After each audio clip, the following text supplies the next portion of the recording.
this an attack on immigrants? This is an attack on fraud here in the state of Ohio and allegations of that fraud being widespread.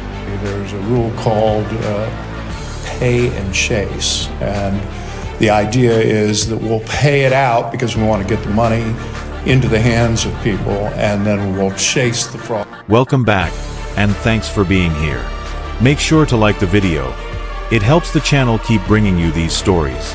Today we'll be talking about Ilhan Omar, but we're saving that discussion for later. First, we're looking at new fraud allegations tied to the Somali community in Ohio. Ohio reportedly has the second largest Somali population in the country, and after what happened in Minnesota, attention is now shifting to other states. Claims are surfacing involving daycare, Medicare, and Medicaid fraud. Later, we'll also revisit the recent incident involving Ilhan Omar and new details surrounding it. Before we dive in, a quick note about our paralegal program and current subscriber discount. Now, let's get into it. Attack on immigrants. This is an attack on fraud here in the state of Ohio and allegations of that fraud being widespread. This Ohio lawmaker making some serious demands on what he calls reports of fraud within publicly funded daycares in Columbus. Video clips targeting Somali-owned daycares in Minnesota and now here are circulating on social media. Our On Your Side investigator Lisa Rontala talks with the state rep who says all of these facilities should be investigated. From Minnesota, they're meant to say Quality Learning Center. They spelled learning wrong. To Columbus. You can see that this place is just a total dump.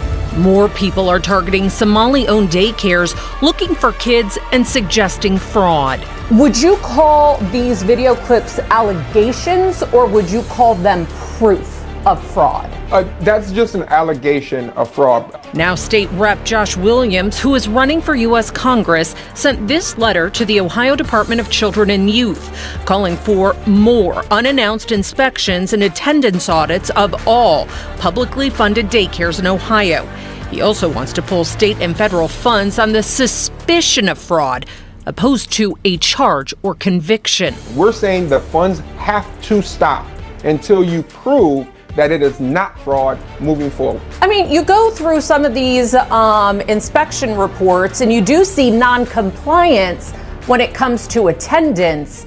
Could that be a suspicion of fraud?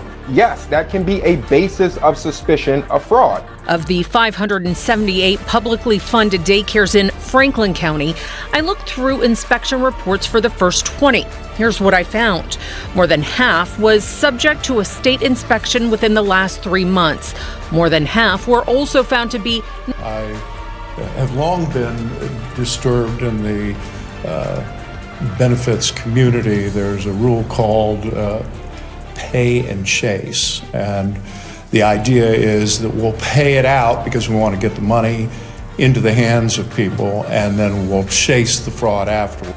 As mentioned earlier, this issue isn't limited to daycare facilities. Any public funding system can be abused, regardless of who's involved. That's important to state clearly.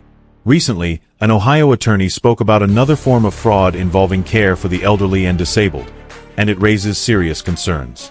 Take a look at this. These individuals tried to report the fraud that was happening in Ohio and then eventually came to me to say that we're watching providers rubber stamp paperwork for home health. So in Ohio, and there's many states like this, Pennsylvania and other states too, where you can go in and you can say my aging parent needs a home health care and I want to provide it. So the state will, as long as the doctor has approved it, continue to pay you. It could be for 10 hours, 12 hours, up to 24 when it's critical care.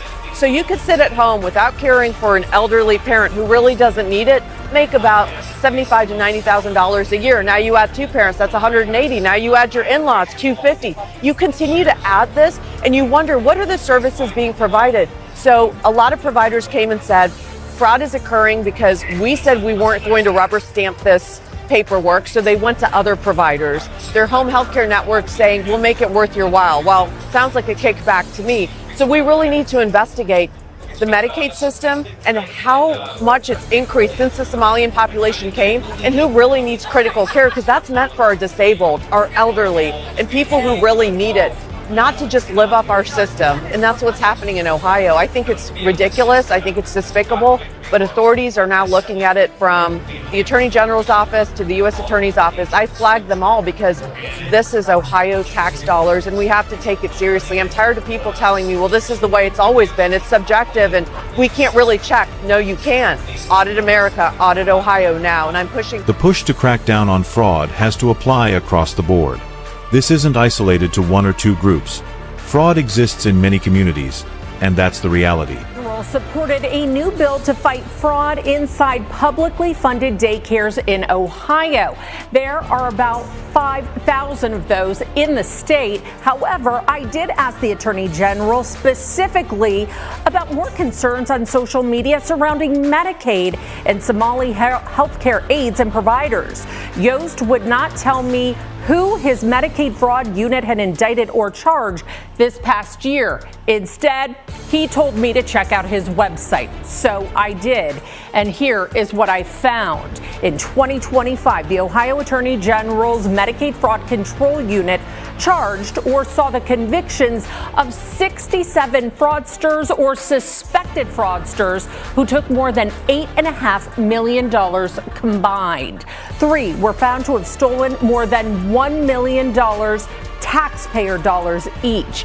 And they are Janae Corbett from Dayton. She pleaded guilty last year to stealing multiple identities to open 2 sham behavioral health counseling agencies. She billed Medicaid for $1.5 million and is now serving up to 9 years in prison. And then there's Robert Flory. He was a doctor operating Buckeye Health and Research in Columbus and billed Medicaid for more than 4,500 pieces of equipment that he never ordered. Again, taking $1.5 million of your taxpayer dollars. He surrendered his medical license and was sentenced to 2 years in prison. And Terry Cotton, she's from Cleveland. She was indicted last year, accused of billing Medicaid for 100 home-delivered meals per day for just 4 patients.